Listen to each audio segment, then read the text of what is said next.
فیض حمید کو اپریل میں army chief بنا کر انتخابات اور پھر صدارتی نظام لا کر 20 سال حکومت کی جانی تھی۔ حامد میر کا تہلکہ خیز دعویٰ۔ سینئر اینکر پرسن حامد میر نے دعویٰ کیا ہے کہ تحریک انصاف نے اپریل میں آرمی چیف کو تبدیل کرنا تھا، جس کے بعد نئے انتخابات کرائے جاتے اور 2/3 اکثریت کے ساتھ حکومت قائم کی جاتی۔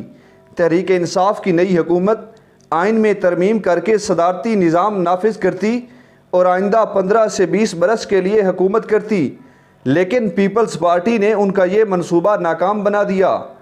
وائس آف امریکہ سے گفتگو کرتے ہوئے حامد میر نے کہا کہ عمران خان اور ان کے ساتھیوں نے باقاعدہ منصوبے کے تحت لیفٹیننٹ جنرل فیض حمید کو 15 اپریل سے قبل آرمی چیف بنانے کا فیصلہ کر لیا تھا۔ تحریک انصاف نے فیصلہ کر لیا تھا کہ مسلم لیگ نون کو ملک کی سیاست سے کنارے پر لگا دیا جائے گا۔ اس مقصد کے لیے انہوں نے پیپلز پارٹی سے رابطہ کر کے حکومت کے اتحاد اور نواز شریف اور شہباز شریف کو ملکی سیاست سے باہر کرنے کی پیشکش کی۔ حامد میر کے مطابق پیپلز پارٹی کے سندھ کے ایک سینیٹر تحریک انصاف سے مذاکرات کر رہے تھے۔ اس سینیٹر نے محسوس کر لیا تھا کہ یہ لمبا چوڑا منصوبہ ہے۔ اصل میں یہ مذاکرات سویلین خفیہ ادارے کے کچھ افسران کر رہے تھے۔ تحریک انصاف کی جانب سے ان مذاکرات میں کچھ لوگ وہ بھی تھے جو پیپلز پارٹی چھوڑ کر آئے تھے۔ تمام صورتحال واضح ہوئی تو معلوم ہوا کہ اپریل 2022 میں نئے آرمی چیف کا تقرر کیا جانا تھا۔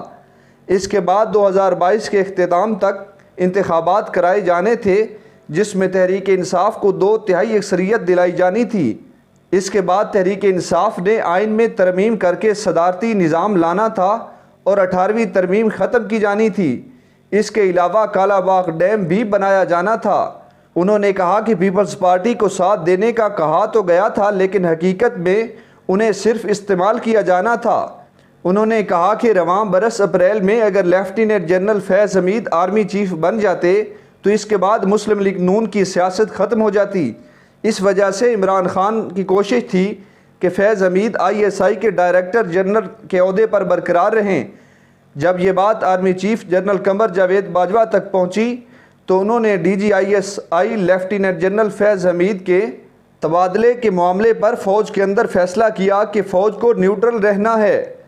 فوج کے اس فیصلے کا حزب اختلاف نے فائدہ اٹھایا اور تحریک عدم اعتماد لا کر عمران خان کو رخصت کر دیا۔